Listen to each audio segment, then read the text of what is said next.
السلام عليكم. اليوم غنبداو اول حصه من سلسله خاصه بالناس اللي خدامين بدانتي في ايطاليا. غنعطيكم اهم 5 جمل اللي غتهنيكم من مشكل التواصل اليومي مع كبار السن. وجدوا الدفتر ديالكم ويلا نبداو. صباح الخير، كيف نعستي البارح؟ بونجورنو، come ha dormito stanotte.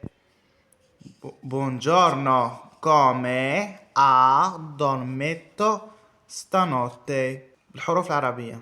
Buongiorno, come ha dormito stanotte. حان الوقت باش تاخد الدواء.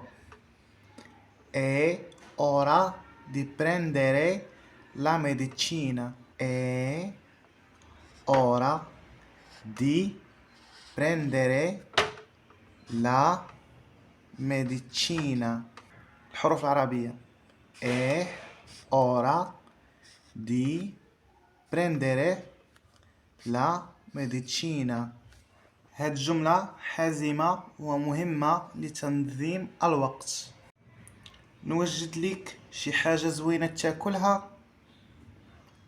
Le preparo qualcosa di buono da mangiare. Le preparo qualcosa di buono da mangiare.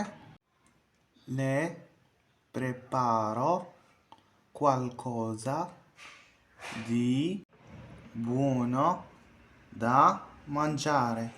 هاد الجملة كتعطي انطباع ديال الاهتمام والمودة. واش كتحس براسك مزيان ولا كاين شي ألم في شي بلاصة؟ Si sente bene o ha dolore da qualche parte?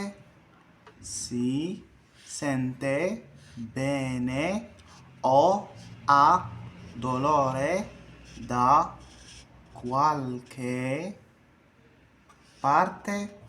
Si sente bene o ha dolore da qualche parte. هذه جملة تشخيصية مهمة بزاف. نمشيو نديرو واحد الدويرة أو مشية صغيرة. Andiamo a fare una piccola passeggiata. Andiamo a fare una piccola passeggiata. Andiamo a fare una piccola passeggiata.